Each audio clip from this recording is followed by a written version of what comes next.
Halo semuanya, di video kali ini saya mau bahas film Bollywood, sebuah film yang dirilis tahun 2007 dibintangi sama Amir Khan yang judulnya Tare Zameen Par. Film ini kalau ditonton langsung sedih banget boy dan syarat makna. Semoga cara saya bercerita bisa menghibur kalian semua. Yuk langsung aja kita mulai. Film bercerita tentang seorang anak yang bernama Ishan. Dia ini adalah anak yang masih duduk di kelas 3 SD. Ishan ini adalah anak penderita disleksia atau anak yang kesulitan dalam belajar. Jadi di kondisinya yang sekarang, Ishan masih belum bisa baca tulis dan menghitung. Dia lebih tertarik pada hal lain daripada mengikuti belajar mengajar di kelas. Di sekolahnya, dia jadi anak yang tanda kutip paling bodoh karena selalu dapat nilai paling rendah di kelas. Di rumah, dia bukan anak satu-satunya. Dia punya kakak laki-laki bernama Johan. Beda dengan Ishan, Johan adalah anak yang paling pintar. Hampir semua mata pelajaran dia mendapat nilai yang terbaik, bertolak belakang dengan Ishan yang selalu menjadi terbelakang di kelas. Ishan memang tak tertarik dengan pelajaran sekolah, dia lebih tertarik untuk bermain dan menemukan sesuatu yang baru di luar sekolah. Suatu ketika, Ishan berkelahi dengan tetangganya yang bernama Rajit. Rajit kesal karena Ishan melempar bola ke arah yang salah sehingga permainan Rajit dan teman-temannya berhenti. Gak cuman marah-marahin Ishan, Rajit juga memanggil Ishan dengan sebutan idiot. Keadaan pun makin tegang sampai mereka baku hantam. Ishan mendapatkan luka di kepala sedangkan Rajit dapat luka gigitan. Hal ini pun membuat Ishan kesal karena nggak di sekolah, nggak di lingkungan tetangganya, dia dapat perlakuan yang sama. Ketika pulang ke rumah, ternyata emaknya si Rajit datang ke rumahnya, ngomelin orang tuanya Ishan, minta tanggung jawab karena si Rajit luka-luka. Padahal situasinya pada saat itu, Ishan juga mengalami luka yang sama. Bukan ngebela anaknya, si bapak malah langsung nampar Ishan karena bukan sekali ini aja Ishan buat masalah. Bahkan, si bapak mengancam kalau sekali lagi Ishan buat masalah, dia bakal dikirim ke sekolah asrama. Di sekolahnya, Ishan seringkali dimarahi gurunya karena nggak bisa ngikutin pelajaran dengan baik. Pernah sekali, Ishan disuruh bacain satu kalimat, tapi dia nggak bisa membacanya karena menurutnya, huruf-huruf yang ada di buku tersebut menari-nari. Ishan mengatakan hal yang sejujurnya, memang seperti itulah yang dilihat oleh penderita disleksia. Tapi gurunya menganggap Ishan lagi ngelawak di kelas. Ibu guru ini terus aja maksain Ishan buat baca dengan benar, sampai akhirnya karena nggak tahan dibentak terus, Ishan cuma ngedumel nggak jelas.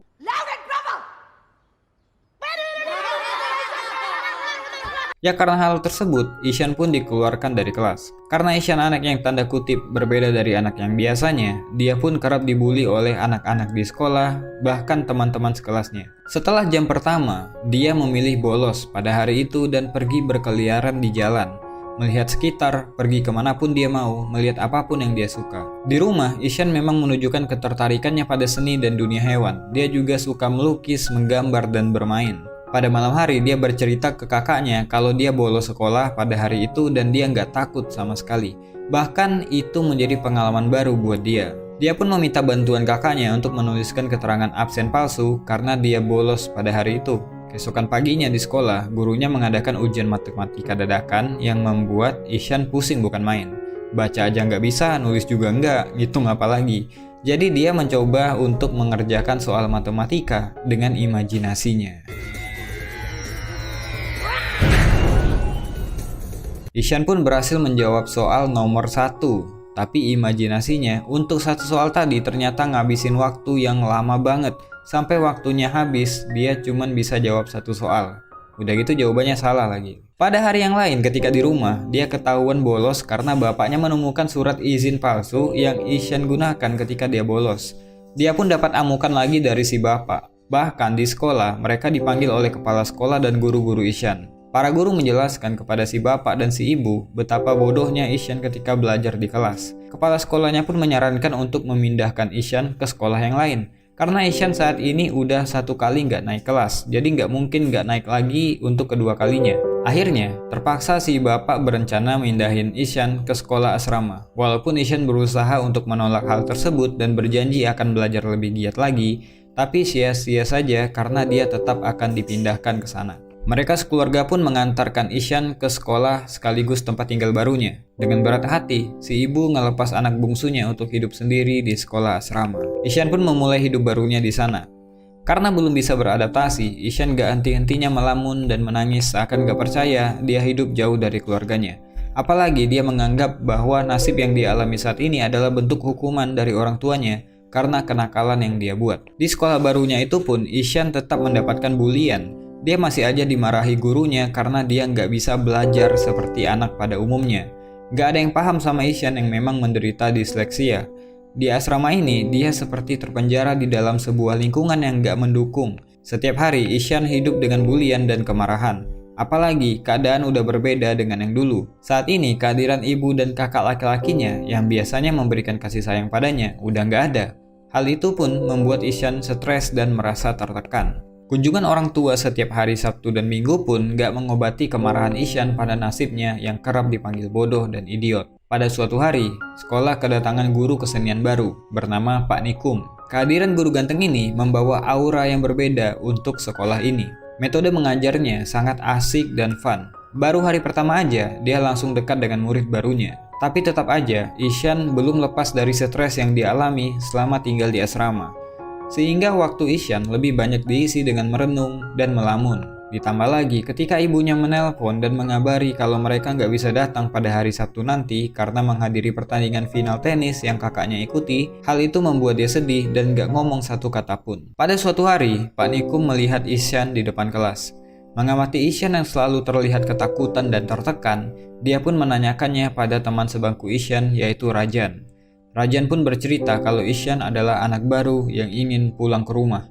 Dia juga menceritakan kepada Pak Nikum kalau Ishan selalu dihukum karena nggak bisa ngikutin pelajaran. Jadi Pak Nikum berinisiatif mencari buku tugas Ishan dan akhirnya mengetahui bahwa Ishan adalah anak yang memang punya kesulitan dalam belajar atau disleksia. Pak Nikum ini adalah guru yang memang memahami anak-anak karena dia juga mengajar di sekolah luar biasa, tempat anak-anak kurang beruntung, di mana dia di sana udah terbiasa menghadirkan keceriaan untuk anak-anak. Dan untuk membantu Ishan dalam keterpurukannya dan juga untuk lebih memahami Ishan, Pak Nikum pergi ke rumah orang tua Ishan dan bertanya semua hal tentang Ishan. Dari sana si ibu menjelaskan kepada Pak Nikum bahwa Ishan sangat mencintai dunia seni seperti melukis. Mengingat Ishan yang selalu tertekan di sekolah, Pak Nikum pun menanyakan kepada orang tua Ishan kenapa Ishan sampai dikirim ke sekolah asrama. Ayahnya hanya menyebutkan keluhan-keluhan yang dia rasakan selama menghadapi Ishan. Dia nggak tahan kalau Ishan nakal lah, malas belajar lah, sering buat masalah, dan lain-lain. Pak Nikum pun mencoba memberikan penjelasan bahwa Ishan mengalami disleksia. Pak Nikum juga memperlihatkan pola kesalahan yang sama yang Ishan lakukan ketika menulis sebuah kata atau kalimat. Pak Nikum menjelaskan bahwa Ishan sebenarnya cuman butuh support dan butuh waktu. Namun si bapak malah nggak terima dan tetap menganggap Ishan adalah anak yang malas untuk belajar dan membandingkan Ishan dengan kakaknya yang selalu juara kelas. Padahal Pak Nikum udah ngasih tahu kalau Ishan lebih menonjol di bidang seni seperti melukis dan dia punya bakat yang luar biasa di sana. Tapi si bapak menganggap dengan kemampuan melukisnya, Ishan nggak akan bisa bersaing di dunia luar. Mengirim Ishan ke sekolah asrama adalah solusi terbaik karena nggak ada alternatif lain.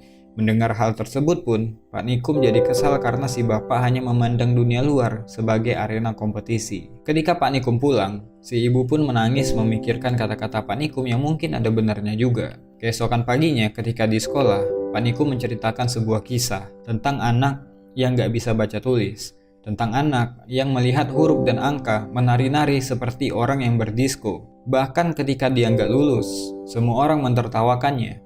Kemudian suatu hari, anak itu mengguncang dunia dengan teori yang dia publikasikan. Siapakah dia? Tanya Pak Nikum kepada anak-anak. Ishan pun memasang wajah tegang, takut kalau guru ini akan membuli kekurangannya lagi dan akhirnya menjadi bahan tertawaan teman sekelasnya. Namun ketika Pak Nikum menunjukkan foto Albert Einstein, Ishan pun kaget. Ternyata yang lagi Pak Nikum ceritain adalah orang-orang jenius. Selain Albert Einstein, Pak Nikum juga menceritakan tentang Leonardo da Vinci, seorang desainer dan seniman terkenal di dunia. Pak Nikum juga menceritakan orang populer lainnya, seperti Pablo Picasso, Agatha Christie, Walt Disney, Thomas Alva Edison, yang semuanya punya persamaan, yaitu mengalami disleksia ketika masih kecil. Setelah kelas selesai, Pak Nikum pun ngomong empat mata dengan Ishan. Kalau ternyata ketika Pak Nikum masih kecil pun dia mengalami disleksia yang sama seperti Ishan. Pelajaran Pak Nikum hari ini membuat Ishan kembali bergairah untuk menjalani hari-harinya di asrama. Hanya di pelajaran Pak Nikum lah dia bisa mengekspresikan dirinya, berkarya sesuai pikirannya, dan mendapatkan apresiasi. Pak Nikum pun sampai menemui kepala sekolah, khusus untuk membicarakan tentang Ishan. Kepala sekolah bilang bahwa banyak guru yang mengeluhkan tentang Ishan, dan kayaknya Ishan lebih cocok disekolahkan di tempat yang khusus, seperti sekolah luar biasa. Tapi Pak Nikum langsung bilang kalau Ishan adalah anak yang punya kecerdasan di atas rata-rata, dan berhak untuk berada di sekolah yang normal. Anak-anak seperti Ishan hanya butuh bimbingan dan perhatian lebih. Kepala sekolah pun bilang gak mungkin para guru mau mengurus satu anak dari 40 anak dalam satu kelas. Pak Nikum pun berkata untuk pelajaran lain mungkin bisa diabaikan apapun hasilnya, karena setiap anak pasti akan punya bakat utama. Kemudian Pak Nikum menunjukkan lukisan yang dibuat oleh Ishan dan mengusulkan kalau masalah tulis-menulis dan mengeja mungkin bisa menyusul. Sebagai solusi, Ishan bisa dites secara lisan, karena secara lisan ataupun tertulis, pengetahuan tetaplah pengetahuan. Dan Pak Nikum akan meluangkan waktunya untuk mengajari baca tulis kepada Ishan secara privat. Kepala sekolah pun setuju untuk memberikan kesempatan ini. Ishan pun akhirnya dapat guru yang cocok, yang mengerti cara mengajari anak disleksia seperti dirinya.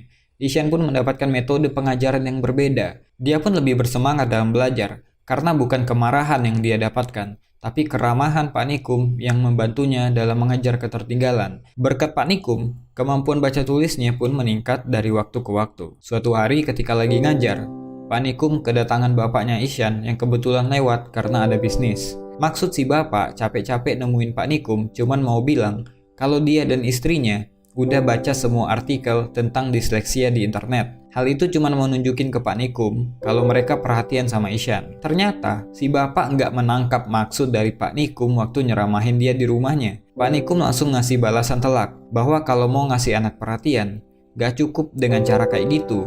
Anak kayak Ishan juga butuh support.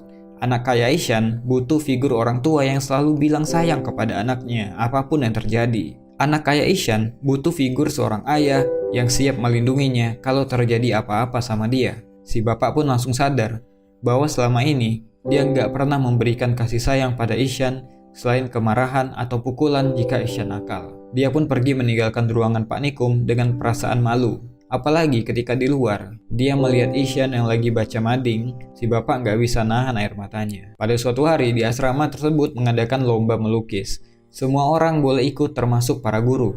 Ketika lomba dimulai, Pak Nikum mencari Ishan kemana-mana. Tapi sampai lomba dimulai, Ishan pun gak kelihatan. Ternyata sebelum acara dimulai, saat semua orang masih tidur, Ishan bangun paling pagi dan pergi ke kolam di mana di sana dia mencari inspirasi untuk bahan lomba melukis. Ishan pun datang sesaat setelah acara dimulai. Ishan memproyeksikan pemandangan yang dia ingat menjadi sebuah lukisan yang luar biasa mengagumkan banyak orang. Pak Nikum yang melihat lukisan Ishan pun kagum sama karyanya. Ishan pun juga nggak bisa menahan harunya ketika dia ngelihat hasil lukisan Pak Nikum, ternyata modelnya adalah dirinya sendiri. Dan pengumuman yang ditunggu-tunggu pun tiba. Kepala sekolah mengumumkan bahwa perlombaan ini dimenangkan oleh Ishan. Ishan Nandakishore Awasthi Akadi. Hasil karyanya dinobatkan menjadi karya yang terbaik dan akan menjadi sampul buku tahunan. Ketika orang tua Ishan datang saat bagi rapot, kepala sekolahnya sendiri yang langsung memberikan buku tahunan tersebut dan mengabarkan jika Ishan adalah anak yang spesial dan sekolah itu beruntung memiliki anak murid seperti dia. Orang tua ini juga senang bukan main ketika para guru memberikan laporan kemajuan Ishan di beberapa mata pelajaran, khususnya di bidang kesenian. Melihat Ishan yang kembali bersemangat, ayahnya pun akhirnya nangis juga dan berterima kasih kepada Pak Nikum karena udah membimbing Ishan sampai punya kemajuan. Ishan yang punya gaya rambut kayak Pak Nikum pun berpisah dan akan kembali lagi ke sekolah setelah liburan. Pesan film ini kuat banget untuk nunjukin bahwa memang benar kalau kita mengajari seekor ikan untuk memanjat pohon, maka dia akan menganggap dirinya bodoh seumur hidupnya. Setiap anak memang punya bakat yang unik dan gak mungkin sama dengan anak yang lain. Semoga kita nanti bisa menjadi orang tua yang bijak yang bisa mendukung apapun yang anak kita senangi. Itu aja buat video kali ini. Kalau suka dengan konten kayak gini silahkan subscribe dan di-share. Saya Abay Saputra. To be continued.